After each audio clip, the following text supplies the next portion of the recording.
Hello dear friends, आज हम discuss करेंगे मोल एंड एवोगैड्रो नंबर को।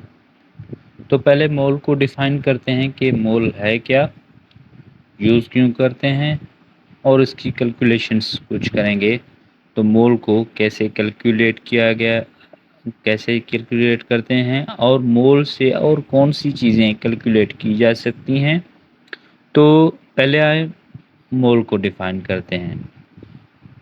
अच्छा, जैसे हम शॉप पे जाते हैं तो शॉप पे कोई भी चीज़ हमें लेनी हो, तो जैसे हम राइसेस लेना चाहते हैं तो राइस लेने के लिए हमें क्या करना होता है कि हम कहते हैं 1 kg दे दे, 2 kg दे दे, 3 kg। जैसे अगर हमें मिल्क वगैरह कहीं डेयरी से जो लेने होते हैं तो हम क्या करते हैं कि हम कहते हैं 1 लीटर दें, 2 लीटर दें। ऑयल वगैरह भी इसी तरह से हम लेते हैं लीटर के बेसिस पे।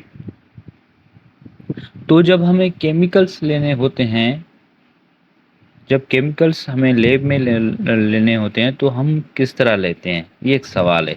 तो हमें जब भी लैब में केमिकल्स लेने होते हैं तो हम मोल में लेते हैं। जैसे किसी भी सॉलिड चीज़ का जो यूनिट है, मेजरिंग यूनिट है, वो केजी है। जैसे किसी भी लिक्विड का मेजरिंग यूनिट है वो है लीटर है। तो इसी तरीके से जो केमिकल्स के मेजरिंग यूनिट है केमिकल्स का, वो क्या है, मोल है। मोल क्यों यूज़ करते हैं? मोल इसलिए यूज़ करते हैं कि हम केमिकल्स को मेजर कर सकें।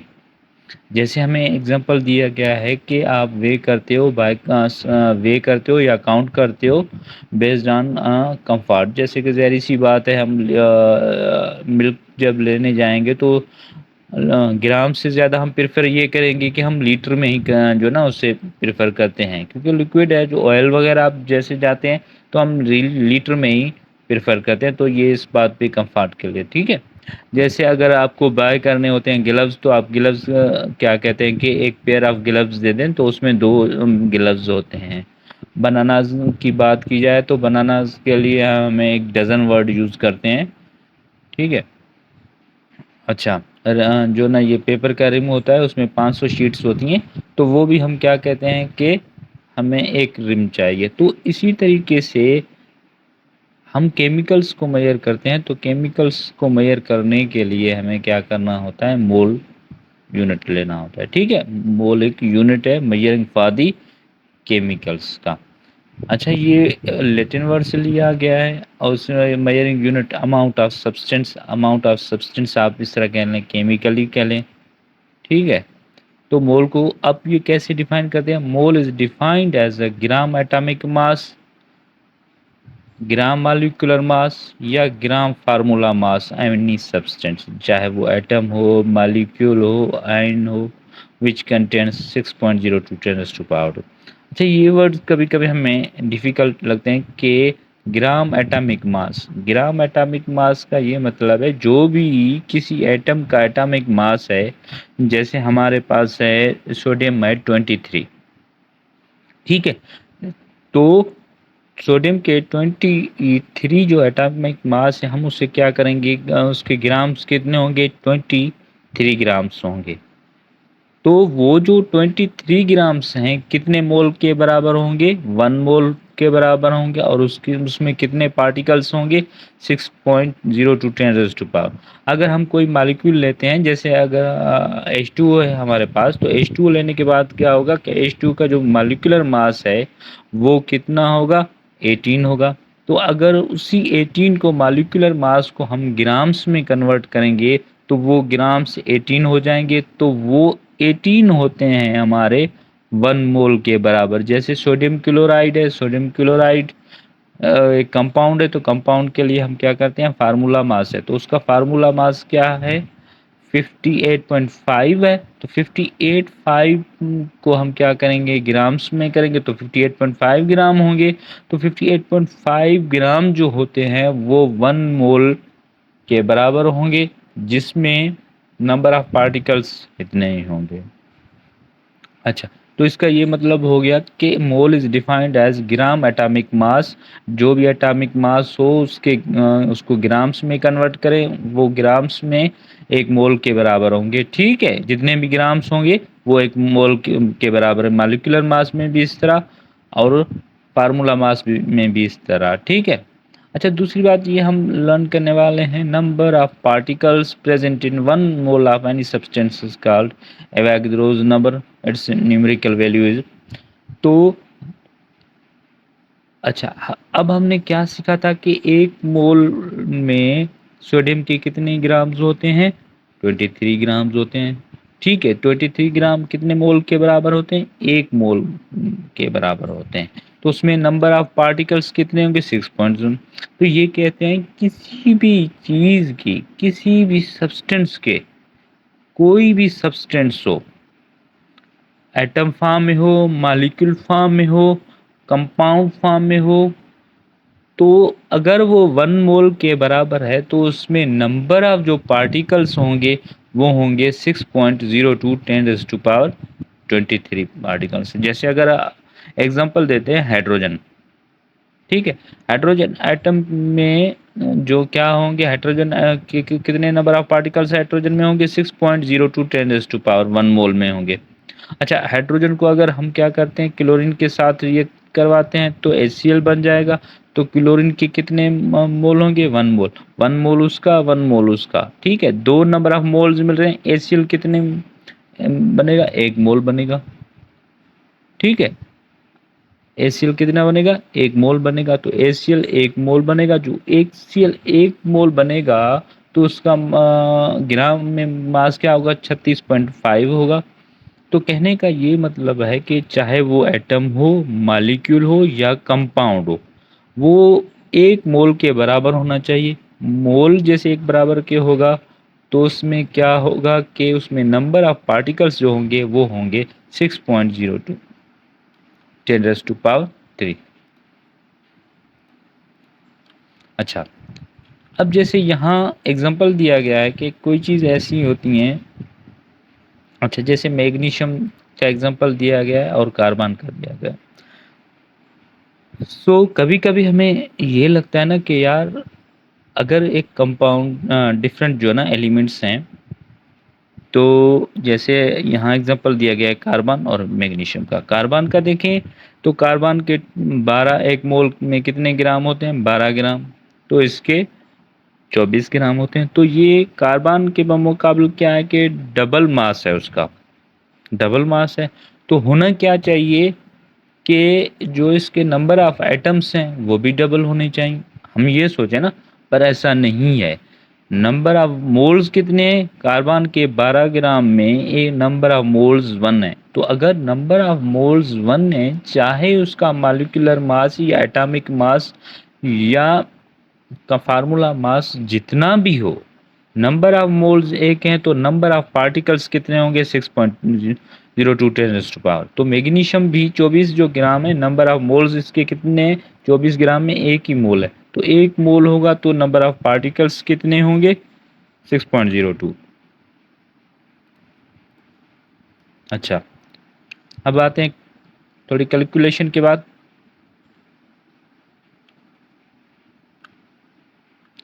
अच्छा ये ज़बरदस्त कैलकुलेशन है और इतनी इजी है कि आप एक बार कर लेंगे तो कभी भी आप जो है ना परेशान नहीं होंगे। कैलकुलेशन तो आपको कभी मसला नहीं करेगा।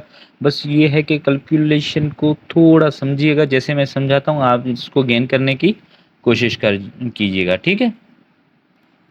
अच्छा, वेरी फर्स्ट आपको क्या करना है कि नंबर ऑफ जो मोल्स का फार्मूला है आपको उसे समझना है। नंबर ऑफ मोल्स है उसके फार्मूले को आपको समझना है। ठीक है। नंबर ऑफ मोल्स किस के बराबर है कि गिवन मास कि जितने भी आपको गिवन ग्राम्स में हो। जैसे अगर इसके आप किसी सब्सटेंस के 25 ग्राम है तो उसका मास भी 25 है। तो 25 में 25 एक मोल होगा। 25 को 25 से डिवाइड करेंगे तो नंबर ऑफ मोल जो है बराबर किसके? गिवन मास के बराबर, given mass divided by molar mass.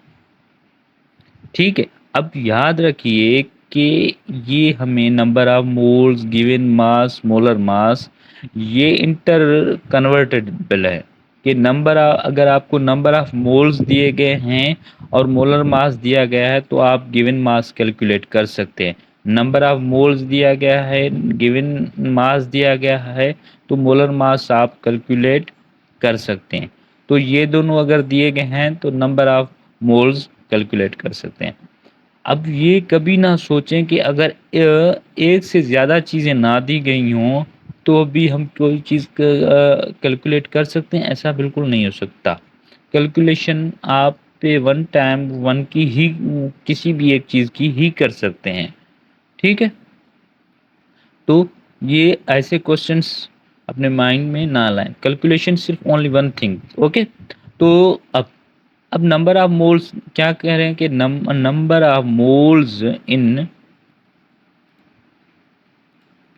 Of moles कितने होने चाहिए?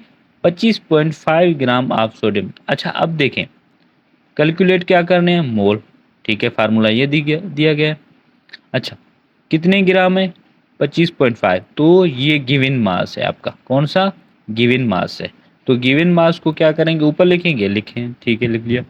मोलर मास ऑफ सब्सटेंस, अब यहाँ देखें कोई भी मोलर मास नहीं दिया गया आपको। फिर ये सोडियम है भाई, सोडियम का कितना मोलर मास होता है? 23 ग्राम पर मोल होता है, ठीक है। तो ग्राम और ग्राम में कैंसिल आउट, बाकी बचा क्या? मोल। तो 1.11 मोल्स होते हैं कितने? 25.5 ग्राम ऑफ सोडियम। तो सोडियम के 25 ग्राम में नंबर ऑफ मोल्स 1.11 होते हैं, ठीक है। अच्छा, अब हमने कैलकुलेशन की किस चीज़ की? मोल की। क्यों? क्योंकि हमें नंबर ऑफ जो ग्राम्स दिए गए थे और मोल मास भी दिया गया था। चलें, अब क्या कहते हैं कि सही देखते हैं कि और क्या हम मालूम कर सकते हैं। ओके, अच्छा ये दिया गया, calculate the mass of 3.525 moles of water. अच्छा, अब दो चीज़ें दी गई हैं, आप गौर से देखें। एक तो दिया गया है भाई मोल, दूसरा फार्मूला मास, मॉलिक्यूलर मास हमें दिया गया। अब मालूम क्या करना है? मास करना है। तो पहले नंबर ऑफ मोल्स के लिए हमारे पास फार्मूला क्या है था? Mass of water. पर मास ऑफ वाटर तो हमें नहीं, हमारे पास नहीं है। एक मोलर मास है, एक अच्छा अब याद करें, ये अब यहाँ कल जो फार्मूला है उसको, उसमें जो ना रीअरेंजमेंट हुई है, तो ये रीअरेंजमेंट आप याद रखें। ये रीअरेंजमेंट आपको कहीं भी मसला कर सकता है। एक बार मैं आपको सिखा देता हूँ, ज़िंदगी भर आप ना भूलेंगे, ठीक है। अब मोल का पता है, मोल क्या है? गिवन मास और मालिक्यूल। अब देखिए, जब आपको जब आपको मोल फाइंड करने होते हैं, मोलर मास और मास ऑफ कण, ठीक है। अगर आपको मोलर मास फाइंड करना होगा तो ये दोनों आपस में मल्टीप्लाई होते हैं, ठीक है। ये दोनों मल्टीप्लिकेशन में है, ठीक है। अगर ये मालूम करना है तो मोल नीचे आएगा, मोलर मास इधर आएगा। मोल फाइंड करना है, मोलर मास नीचे आएगा। अगर मास फाइंड करना है तो मास इस तरफ आएगा, बाकी ये दोनों किस चीज़ में थे? मल्टीप्लाई हो रहे थे, तो मल्टीप्लाई। जैसे अब हमने क्या किया? मास इधर कर दिया, तो मोल ऑफ वाटर और मोलर मास को क्या कर दिया? मल्टीप्लाई कर दिया। क्या मालूम करना था? हमें मास करना था। तो मास के लिए हम मोल और मोलर मास को मल्टीप्लाई करेंगे। 3.5 जो भी है, 58.5 ग्राम जो है ना होते हैं, ठीक है। अच्छा, अब आते हैं नंबर ऑफ पार्टिकल्स के हिसाब से इन मोल्स और नंबर ऑफ पार्टिकल्स। ये भी इजी है। ये कैलकुलेशन यहाँ कोई भी टफ नहीं दी गई। कैलकुलेशन इतनी इजी है ना, एक बार आपको ये फार्मूले समझ आ जाना कि फार्मूले कहते क्या हैं, कैसे लिखे गए हैं, तो आप नेवर दिलेस कभी भी आप कभी भी आप कैलकुलेशन में मसला आपको नहीं होगा। चलें, ये कैलकुलेशन आपको समझाता हूँ।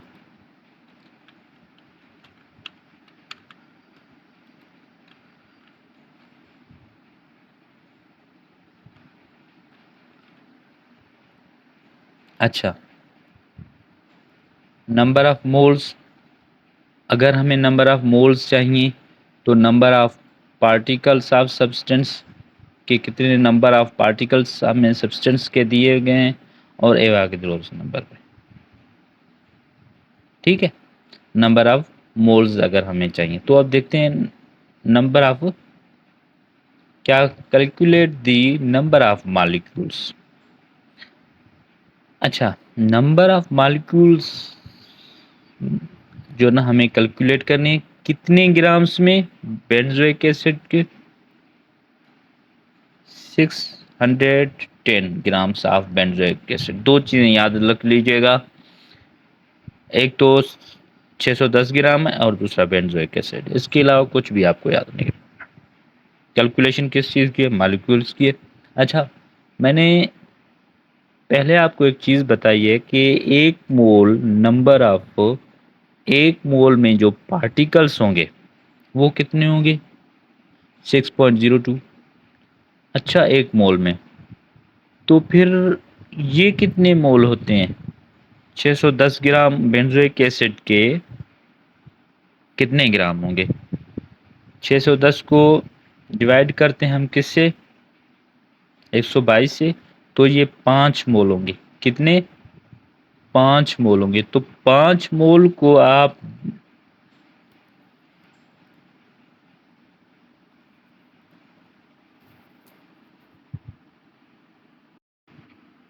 अच्छा, तो कितने हुए? 5 मोल्स। अब मुझे बताएं कि 5 मोल्स हुए तो एक मोल में कितने नंबर ऑफ पार्टिकल्स? 6.02। तो 5 मोल्स में 30.1 10⁻23 मॉलिक्यूल्स ऑफ बेंजोइक। अच्छा, आप ये जो कैलकुलेशन दी गई है इसके हिसाब से भी कर सकते हैं। तो इसने क्या किया है कि 1 ग्राम में, 1 ग्राम में नंबर ऑफ पार्टिकल्स कितने होंगे? जब आप 6.0 10⁻23 को बेंजोइक एसिड के मॉलिक्यूलर मास से डिवाइड करेंगे, जितने भी नंबर ऑफ पार्टिकल्स हैं उसे मोलर मास से डिवाइड करेंगे तो 1 ग्राम के आपको नंबर ऑफ पार्टिकल्स मिलेंगे। फिर वहीं उसी पार्टिकल्स को आप मल्टीप्लाई करेंगे 610 ग्राम्स को। ये भी ईजी है। पहले मोल आप निकालें, जितने भी कैलकुलेट आप नंबर ऑफ मॉलिक्यूल्स जब भी आपको दिए हैं फाइंड करने हो, जब भी नंबर ऑफ मॉलिक्यूल्स फाइंड करने हो तो आपको ज़ाहिर सी बात है दो चीज़ें दी गई होंगी। एक तो आपको ग्राम दिए गए होंगे और दूसरा कोई कंपाउंड दिया हुआ होगा। तो उस कंपाउंड या एटम या मॉलिक्यूल का तो मोलर मास पता होगा, तो आपको पहले उनको क्या करना है, उससे मोल निकालने हैं। ठीक है, मोल निकालने का तो फार्मूला आपको पता है। मोल निकालने के बाद आप क्या करेंगे कि उसे मल्टीप्लाई जस्ट कर देना है ये 6.20 10⁻23 के साथ। जैसे 10 करेंगे ईजिली आपकी कैलकुलेशन फाइंड हो जाएगी, इसमें कोई इशू नहीं होगा। हाँ, आप उसी तरीके से नहीं करना चाहते तो ये भी बेस्ट है, जितने नंबर आप मॉलिक्यूल्स हैं मोलर मास से डिवाइड करेंगे, आपको 1 ग्राम के मॉलिक्यूल्स मिल जाएंगे। जब आपको 1 ग्राम के मॉलिक्यूल्स मिल जाएंगे तो आप जितने ग्राम हो उससे मल्टीप्लाई कर दें। बस ये इजली कैलकुलेशन है, इसमें कोई इशू नहीं है। अगर इसमें और भी मसला आ रहा है तो आप मुझे कह सकते हैं, कमेंट कर सकते हैं, तो फर्दर इस पे फिर डिस्कस किया जाएगा। Thank you for watching videos.